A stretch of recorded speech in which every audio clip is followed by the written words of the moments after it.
दिल्ली में हुई उस रहस्यमय और दिल दहला देने वाली घटना के बाद भारत ने जिस दृढ़ता और स्टील जैसे संकल्प का प्रदर्शन किया है, उसने न सिर्फ पूरे एशिया प्रशांत क्षेत्र में बल्कि दुनिया की हर महत्वपूर्ण राजधानी के गलियारों में हलचल पैदा कर दी है।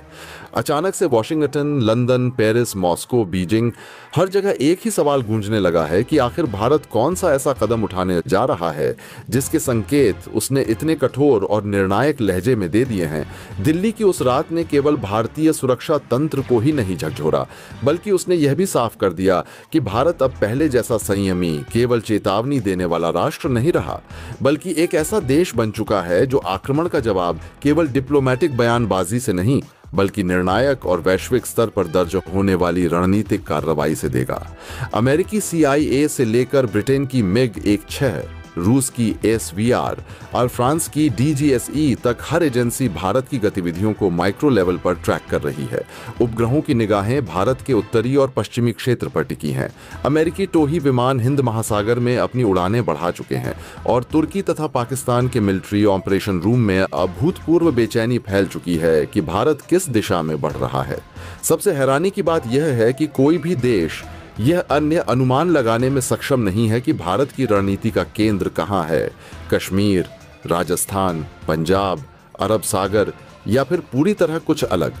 एक ओर भारत की स्पेशल फोर्सेस की लगातार मूवमेंट रिपोर्ट हो रही हैं, तो दूसरी ओर DRDO की कुछ अत्यंत गोपनीय परियोजनाओं में अचानक से तेजी दर्ज की गई है, जिसकी जानकारी सिर्फ कुछ चुनिंदा वैज्ञानिकों और सैन्य अधिकारियों को ही है। रणनीति विशेषज्ञों का मानना है कि भारत एक साथ कई मोर्चों पर ऐसे कदम उठा रहा है जिनका उद्देश्य सिर्फ प्रतिरोध या सीमित जवाब देना नहीं, बल्कि विरोधी देशों की शक्ति संतुलन को पूरी तरह हिला देना है। पाकिस्तान और तुर्की में खुफिया एजेंसियों ने अपनी सरकारों को चेतावनी दी है कि भारत की तैयारियां किसी भी सामान्य सैन्य ड्रिल जैसी नहीं है। ये एक प्रीएम्प्टिव स्ट्रैटेजिक आर्किटेक्चर का हिस्सा है, जिसके तहत भारत उन सभी ताकतों को एक झटके में झुका सकता है जो दिल्ली की घटना में प्रत्यक्ष या परोक्ष रूप से शामिल थीं। भारत के वायुसेना बेसों में असामान्य गतिविधि देखी गई है। बिना किसी शोर शराबे के अत्याधुनिक लड़ाकू विमानों को निरंतर फ्लाइट रेडी स्थिति में रखा जा रहा है। मिसाइल रेजिमेंट्स में अचानक से हाई अलर्ट बढ़ा दिया गया है।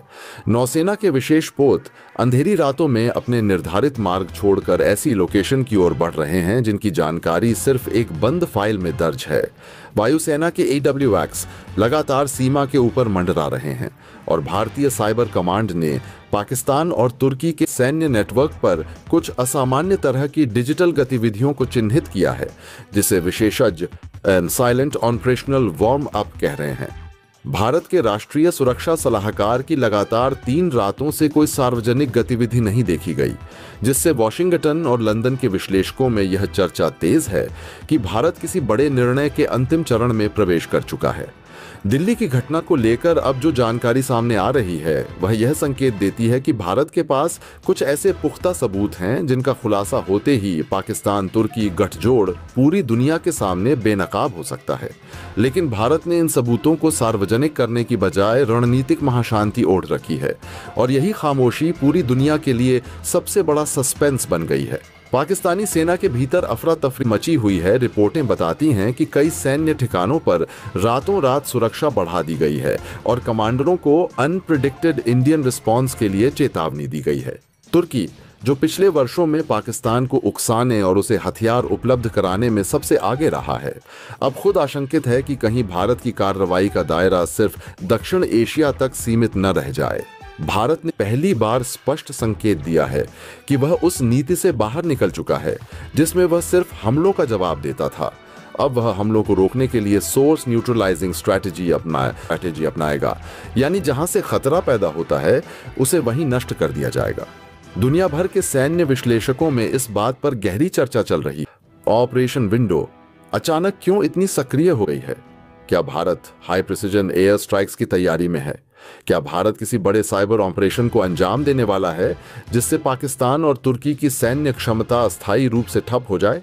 क्या भारत सीमा पार विशेष बल भेजने की तैयारी में है या फिर भारत किसी ऐसे भू राजनीतिक कदम की तैयारी कर रहा है जिसे दुनिया ने अब तक सिर्फ महाशक्तियों में देखा है।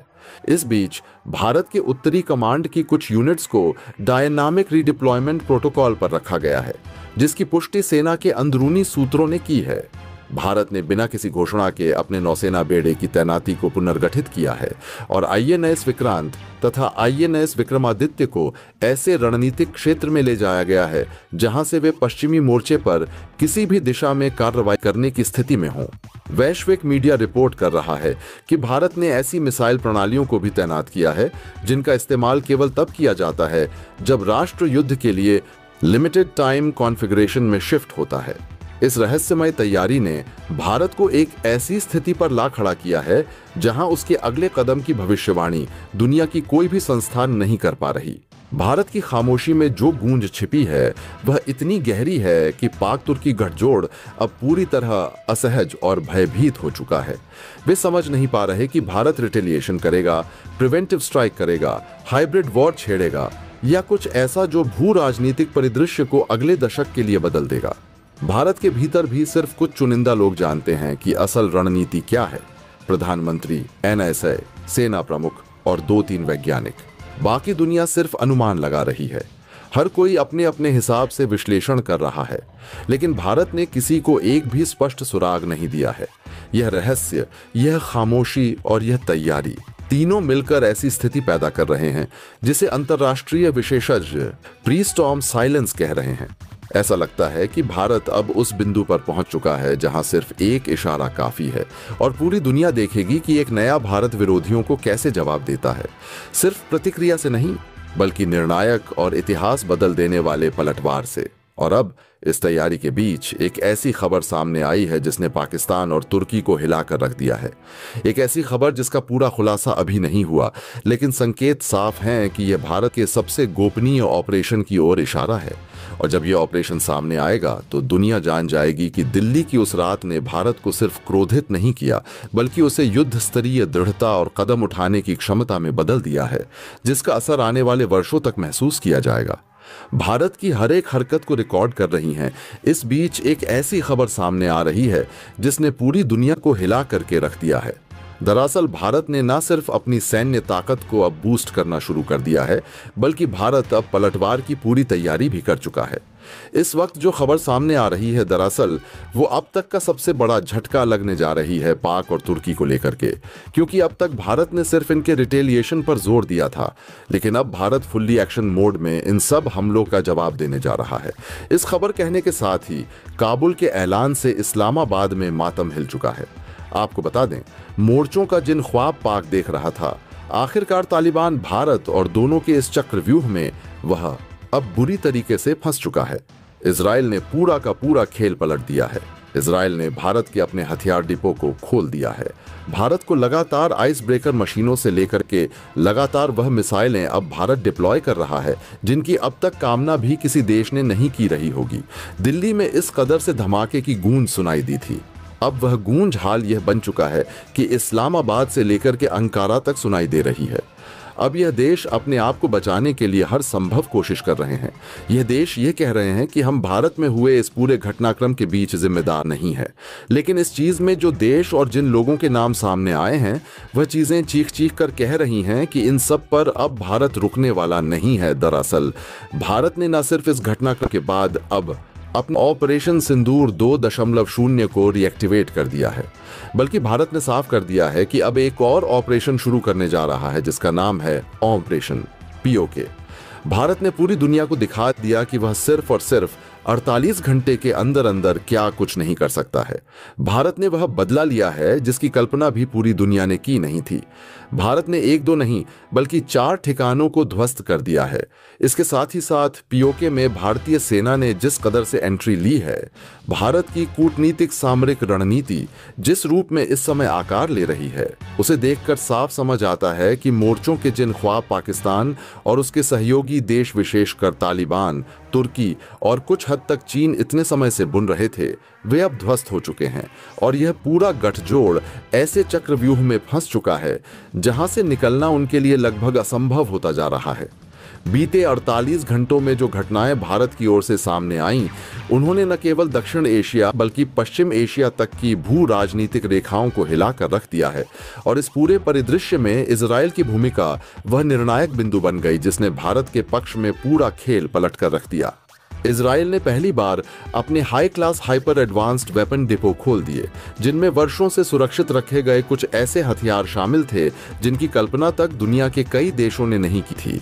इन हथियारों में आइस ब्रेकर क्रूज मिसाइलें, real time thermal targeting drone, advanced loitering munitions, deep penetration glide bombs और AI सक्षम टारगेट कोऑर्डिनेशन सिस्टम शामिल थे। भारत को यह सिस्टम प्रदान करने का निर्णय इजराइल ने उस वक्त लिया जब दिल्ली में हुआ वह रहस्यमय धमाका पूरी तरह से साफ कर चुका था कि यह सिर्फ एक आतंकी वारदात नहीं थी, बल्कि भारत को अस्थिर करने की एक अंतर्राष्ट्रीय साजिश थी, जिसकी डोरें सीधे सीधे पाकिस्तान, उसके ISI नेटवर्क और उससे जुड़े कट्टरपंथी गुटों से जा जुड़ती थीं। दिल्ली में धमाके की गूंज भले कुछ सेकंड की रही हो, लेकिन उसका प्रतिघात अब इस कदर विस्तृत हो चुका है कि वह इस्लामाबाद से लेकर अंकारा तक सुनाई देने लगा है। इन देशों की सरकारें जो पहले आक्रामक स्वर में बयानबाजी कर रही थीं, अब सफाई देने में लगी हैं कि उन्हें भारत में हुए इस पूरे घटनाक्रम की कोई जानकारी नहीं, वे इसमें शामिल नहीं और न ही वे किसी तरह की शत्रुतापूर्ण गतिविधि का समर्थन करते हैं। लेकिन भारत के हाथ लगे सबूत, पकड़े गए mastermind, CCTV trail, mobile data analysis और इंटरसेप्टेड कम्युनिकेशन साफ साफ चीख चीख कर यह बता रहे हैं कि यह साजिश किसी एक व्यक्ति या संगठन की नहीं, बल्कि एक व्यवस्थित नेटवर्क का हिस्सा थी, जिसे भारत अब जड़ से खत्म करने की तैयारी कर चुका है। भारतीय खुफिया एजेंसियों ने दिल्ली धमाके के बाद जिस तेजी से घटनाओं को जोड़ा, उससे यह स्पष्ट हो गया कि यह हमला सिर्फ एक टेस्ट केस था, जिसका उद्देश्य भारत की आंतरिक सुरक्षा प्रतिक्रियाओं का परीक्षण करना और देश के राजनीतिक ढांचे में अस्थिरता पैदा करना था। लेकिन हमलावरों को शायद अंदाजा नहीं था कि भारत इस बार सिर्फ जवाब नहीं देगा, बल्कि वह ऐसा प्रतिक्रिया चक्र शुरू करेगा जो आने वाले दशकों तक दक्षिण एशिया की राजनीतिक सामरिक व्यवस्था को बदल देगा। इसी क्रम में भारत ने ऑपरेशन सिंदूर 2.0 को तुरंत रीएक्टिवेट किया। यह वही ऑपरेशन है जो 2016 के सर्जिकल स्ट्राइक और 2019 के बालाकोट एयर स्ट्राइक की श्रृंखला का आधुनिकतम स्वरूप है। इसका उद्देश्य सिर्फ आतंकी ढांचे को खत्म करना नहीं, बल्कि उन राज्यों को भी सीधे चेतावनी देना है जो आतंकी ढांचे को फंडिंग, सुरक्षित ठिकाने और अंतर्राष्ट्रीय संरक्षण प्रदान करते हैं। इस बार भारत ने सार्वजनिक मंचों पर भले कम बोला हो, लेकिन जो कार्रवाई उसने जमीन पर की, उसने बता दिया कि नई दिल्ली अब नए भारत की तरह सोचता भी है और वैसा ही निर्णायक कदम उठाता भी है। सबसे बड़ा झटका पाकिस्तान को तब लगा जब भारत ने घोषणा की कि वह अब एक नए सैन्य अभियान ऑपरेशन POK को सक्रिय करने जा रहा है। यह नाम सुनते ही इस्लामाबाद के सत्ता गलियारों में खामोशी छा गई, क्योंकि पाकिस्तान जानता है कि POK उसके लिए सिर्फ एक इलाका नहीं, बल्कि उसकी पूरी रणनीतिक गहराई का केंद्र है। और भारत यदि वहां सैन्य कार्रवाई शुरू करता है तो इसके भूसामरिक और राजनीतिक परिणाम सीधे पाकिस्तान की संप्रभुता, प्रशासन और उसकी सेना की विश्वसनीयता पर पड़ेंगे। भारत ने इन 48 घंटों में यह दिखा दिया कि वह सिर्फ बयान नहीं देता, बल्कि आवश्यक होने पर सबसे गहरे सैन्य ठिकानों पर भी प्रहार कर सकता है। भारत ने एक नहीं, दो नहीं, बल्कि 4 प्रमुख ठिकानों को पूरी तरह ध्वस्त कर दिया, जिनमें आतंकियों के लॉन्च पैड, हथियार भंडार, कम्युनिकेशन हब और वह गुप्त सुरंग नेटवर्क शामिल थे जिसका उपयोग सीमा पार घुसपैठ के लिए किया जाता था। भारतीय सेना की स्पेशल फोर्सेज ने अप्रत्याशित तेजी से इन इलाकों में प्रवेश किया और POK के जिस अंदरूनी क्षेत्र को पाकिस्तान वर्षों से अभेद्य बताता आया था, वहां भारतीय सैनिकों की तैनाती ने दुनिया को यह दिखा दिया कि भारत आवश्यकता पड़ने पर सीमाओं को लेकर कोई समझौता नहीं करेगा। इस पूरे अभियान में एक और महत्वपूर्ण भूमिका भारत की उन्नत हाइब्रिड वॉरफेयर सिस्टम ने निभाई। भारत ने इस बार केवल सैन्य कार्रवाई नहीं की, बल्कि साइबर अटैक, इलेक्ट्रॉनिक जैमिंग, उपग्रह निगरानी और मनोवैज्ञानिक ऑपरेशनों का एक संयुक्त मॉडल अपनाया। परिणाम स्वरूप पाकिस्तान का कम्युनिकेशन नेटवर्क कई घंटों तक बाधित रहा। उसके सैन्य ठिकानों के बीच समन्वय टूट गया और POK में मौजूद टुकड़ियां एक तरह से ब्लाइंड जोन में चली गईं। भारतीय ड्रोन स्वॉर्म, जो इजराइल के नवीनतम AI इंटीग्रेटेड सॉफ्टवेयर से लैस थे, उन्होंने पीओ के उन हिस्सों की वास्तविक समय निगरानी की जहां पहले पहुंचना भी लगभग असंभव माना जाता था। इन 48 घंटों की कार्रवाई में भारत ने यह साबित किया कि उसकी आधुनिक युद्ध क्षमता अब केवल स्थल सीमा तक सीमित नहीं, बल्कि हवा, अंतरिक्ष और डिजिटल मैदानों तक फैली हुई है। इसी बीच पाकिस्तान और तुर्की की बयानों की रणनीति अचानक बदल गई। कुछ दिन पहले तक जो तुर्की भारत के किसी भी कदम पर आग बूला हो जाता था, उसने इस बार शांत लहजे में प्रतिक्रिया दी और कहा कि वह दक्षिण एशिया में शांति चाहता है। पाकिस्तान ने भी संयुक्त राष्ट्र, OIC और अपने पारंपरिक सहयोगियों से मदद की गुहार लगाई, लेकिन उन्हें भी समझ में आ गया कि भारत इस बार केवल डिप्लोमैटिक प्रेशर तक नहीं रुकेगा। भारत ने स्पष्ट संदेश दिया, जो भारत पर हमला करेगा उसे भारत की धरती पर नहीं बल्कि उसके घर के भीतर जवाब दिया जाएगा। इसी संकेत के साथ भारत की नई सैन्य सिद्धांत को अंतर्राष्ट्रीय मंचों पर गंभीरता से देखा जाने लगा है। विश्व शक्तियों को भी यह समझ में आया कि भारत अब उस मुकाम पर पहुंच चुका है जहां वह केवल क्षेत्रीय शक्ति नहीं बल्कि एक वैश्विक सुरक्षा धुरी के रूप में खुद को स्थापित कर रहा है। इजराइल के साथ भारत की सामरिक साझेदारी ने इस पूरे अभियान को एक फोर्स मल्टीप्लायर की तरह मजबूत किया। इजराइल ने न केवल हथियार दिए बल्कि वास्तविक समय में खुफिया सहायता, उपग्रह इमेजरी और सटीक टारगेटिंग डेटा उपलब्ध कराया। इसके अलावा भारतीय वायुसेना ने जिस तरह से अपनी स्क्वाड्रन को उत्तर और पश्चिमी सेक्टरों में पुनः तैनात किया, उससे पाकिस्तान को यह भ्रम तक नहीं हो पाया कि भारत किस दिशा से हमला करेगा।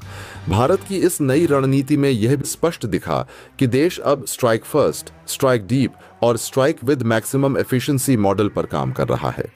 आज POK में जिस तरह भारतीय सैनिकों की रणनीतिक मौजूदगी है, वह पाकिस्तान के वर्षों पुराने दावों की पोल खोलने के लिए पर्याप्त है। स्थानीय आबादी से मिल रही सूचनाएं बताती हैं कि वहां के लोग भी भारतीय कार्रवाई का स्वागत कर रहे हैं, क्योंकि उन्हें दशकों से पाकिस्तान के सैन्य प्रशासन, ISI के नियंत्रण और आतंकियों के कब्जे ने परेशान कर रखा था। भारत की इस कार्रवाई ने न केवल पाकिस्तान के सैन्य ढांचे को चुनौती दी है, बल्कि उस मिथक को भी तोड़ दिया है कि भारत नियंत्रण रेखा के पार कोई बड़ा ऑपरेशन नहीं कर सकता। यह मिथक अब इतिहास बन चुका है।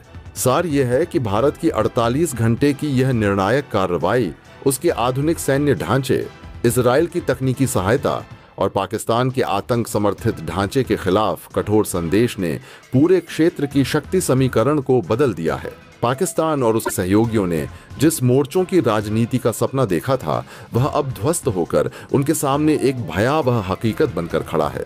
और भारत ने यह साफ कर दिया है कि अब वह सिर्फ अपनी सुरक्षा नहीं बल्कि अपने भूभाग, अपनी संप्रभुता और अपनी वैश्विक स्थिति की रक्षा के लिए हर संभव कदम उठाएगा। ऑपरेशन POK अब केवल एक सैन्य अभियान नहीं बल्कि भारत के नए भू राजनीतिक युग की घोषणा है। उससे इस वक्त पड़ोसी मुल्क के हालात खराब हो चुके हैं। हाल यह बन चुका है कि वहां की सेना चौकियां छोड़कर के भागने पर मजबूर हो उठी है। वो जनरल मुनीर जो अब तक भारत को धमकियां दे रहा था, वही जनरल मुनीर अब अपने मुल्क के अंदर बंकरों में अपनी सुरक्षा तलाश रहा है। भारत ने अगले 48 घंटे को लेकर के अपनी तीनों सेनाओं को हाई अलर्ट पर रखा है। इसका मतलब यह है कि भारत अगले 48 घंटों में बहुत बड़े एक्शन की तैयारी में है। और इस बात का अंदाजा सिर्फ भारत के इस रेड अलर्ट से नहीं बल्कि इस बात से भी लगाया जा सकता है कि भारत ने अभी अपने एयर स्पेस को लिमिटेड कर दिया है। यानी कि दुनिया की जो कई सारी फ्लाइट इंडिया के अंदर एयर स्पेस को इस्तेमाल कर पा रही थी, भारत ने उन्हें लिमिटेड करते हुए अपने पश्चिमी एरिया से शिफ्ट कर दिया है। इसका साफ मतलब यह है कि अब पश्चिमी क्षेत्र में भारत के कोई भी फ्लाइट उड़ान नहीं भर सकेगी आसानी से भारत को इन्फॉर्म किए बगैर, जिसका साफ मतलब यह है कि किसी भी फ्लाइट को नुकसान ना हो भारत का जब एक्शन किया जाए। हालांकि इस बात को लेकर कि अमेरिका ने इंटेलिजेंस ने बहुत बड़ी चेतावनी पूरी दुनिया को दी है। अमेरिकन इंटेलिजेंस का दावा है कि भारत बहुत बड़ा एक्शन लेने जा रहा है।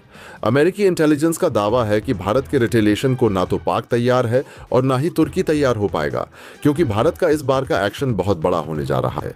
दरअसल इस बात का आइडिया अब अमेरिका को इस बात से भी लग चुका है, क्योंकि अमेरिका ने भारत के POK से सटे इलाकों में भारत की एक्टिविटी दर्ज की है, जो कि सैटेलाइट इमेज से साफ पता चलता है कि भारत ने अचानक से इन क्षेत्रों में अपनी सैन्य हलचल बढ़ा दी है, जिसमें भारत ने अपनी सबसे ताकतवर डिफेंस मिसाइल या फिर यूं कह लीजिए अपने सबसे पावरफुल वॉरहेड ब्रह्मोस को एक्टिवेट कर दिया है और एयर डिफेंस सिस्टम को इस जगह पर डिप्लॉय करते हुए भारत ने अपनी टैंक की सबसे बड़ी टुकड़ी को यहां पर रवाना कर दिया है। भारत पाक तनाव जिस गति से उबलते हुए विस्फोटक मोड़ की ओर बढ़ रहे हैं, उस माहौल में वह दृश्य अत्यंत प्रतीकात्मक है कि जो जनरल मुनीर कुछ ही समय पहले भारत को खुले मंचों पर धमकियां दे रहा था, वही अब अपने ही देश के भीतर भूमिगत बंकरों में सुरक्षा तलाशते फिर रहा है। पाकिस्तान की खुफिया एजेंसियों और सैन्य नेतृत्व में फैली दहशत केवल भारतीय प्रतिक्रिया की आशंका भर नहीं है, बल्कि यह उस रणनीतिक बदलते समीकरण का परिणाम है जिसमें भारत अब रक्षात्मक नहीं बल्कि निर्णायक और प्रहारक भूमिका में दिखाई दे रहा है। भारत द्वारा अपनी तीनों सेनाओं, थल सेना, वायुसेना और नौसेना को अगले 48 घंटों के लिए हाई अलर्ट पर रखने का निर्णय कोई साधारण सैन्य कदम नहीं बल्कि एक व्यापक बहुआयामी सामरिक ऑपरेशन का संकेत है जो भविष्य के क्षेत्रीय समीकरणों को पुनर्परिभाषित कर सकता है। इतना ही नहीं, भारत ने अपने एयर स्पेस को सीमित कर दिया है और विशेष रूप से पश्चिमी सेक्टर में उड़ानों को प्रतिबंधित करके यह स्पष्ट कर दिया है कि वह किसी बड़े ऑपरेशन से पहले किसी भी नागरिक विमान को खतरे में नहीं डालना चाहता। एयर स्पेस मैनेजमेंट में ऐसी कठोरता केवल तब दिखाई देती है जब किसी राष्ट्र का सैन्य नेतृत्व इंटेलिजेंस आधारित, त्वरित और दुश्मन की संवेदनशील जमीन में सटीक तरीके से घुसकर संचालन करना चाहता है। अमेरिकी खुफिया एजेंसियों के दावों ने स्थिति को और गंभीर बना दिया है। अमेरिकी इंटेलिजेंस ने वैश्विक स्तर पर चेतावनी जारी की है कि भारत एक अत्यंत बड़ा सैन्य कदम उठाने जा रहा है और पाकिस्तान इस प्रकार की प्रतिक्रिया के लिए न तो संसाधनगत रूप से तैयार है और न ही सामरिक रूप से। तुर्की, जो पाकिस्तान के साथ सैन्य सहयोग का दावा करता रहा है, उसकी स्थिति भी अनिश्चित है क्योंकि वह भारत की इस बार की संभावित कार्रवाई की तीव्रता और गंभीरता को कम करके आंक चुका है। अमेरिकी इंटेलिजेंस का कहना है कि भारत के इस कदम की रूपरेखा इतनी व्यापक है कि यह केवल सीमित स्ट्राइक या एकल लक्ष्य आधारित ऑपरेशन नहीं होगा, बल्कि यह पाकिस्तान के कब्जे वाले कश्मीर के अंदर गहराई तक जाकर ऐसी सामरिक उपलब्धियों को हासिल करने की तैयारी प्रतीत होती है जो इस क्षेत्र में लंबे समय से भारत अनुकूल शक्ति संतुलन बनाने में निर्णायक सिद्ध हो सकती हैं। अमेरिकी सैटेलाइट निगरानी में जो गतिविधियां दर्ज हुई हैं, उन्होंने दुनिया की चिंताओं को और अधिक प्रबल कर दिया है। भारत के उत्तरी कमान क्षेत्रों में अचानक से सैन्य गतिशीलता बढ़ गई है। सीमा के समीप कई अग्रिम मोर्चों पर तैनात बलों को पुनर्संगठित किया गया है। भारतीय सेना ने अपने टैंक रेजिमेंटों की भारी इकाइयां, जिनमें मुख्यतः अर्जुन MK-1A एवं T-90 भीष्म शामिल हैं, अग्रिम इलाकों की ओर बढ़ा दी हैं। इसके साथ ही भारतीय वायुसेना ने BrahMos air launched cruise missile के विभिन्न स्क्वाड्रनों को सक्रिय कर दिया है और पश्चिमी सेक्टर में एयर डिफेंस सिस्टम की मजबूत तैनाती ने संकेत दे दिया है कि भारत कोई आधा अधूरा कदम उठाने के मूड में नहीं है। ब्रह्मोस की सक्रियता ही इस बात का पर्याप्त संकेत है कि किसी भी संभावित ऑपरेशन का उद्देश्य केवल प्रतिकार या सीमित दंडात्मक कार्रवाई नहीं होगा, बल्कि पाकिस्तान की रक्षा संरचना, विशेष रूप से नियंत्रण रेखा के पार स्थित ठिकानों पर गहरी चोट करना होगा। जब किसी राष्ट्र की सैन्य तैयारियों में इतनी स्पष्टता दिखती है, तब कूटनीतिक भाषा में यह डिटरेंस नहीं बल्कि इंटेंशन कहलाती है।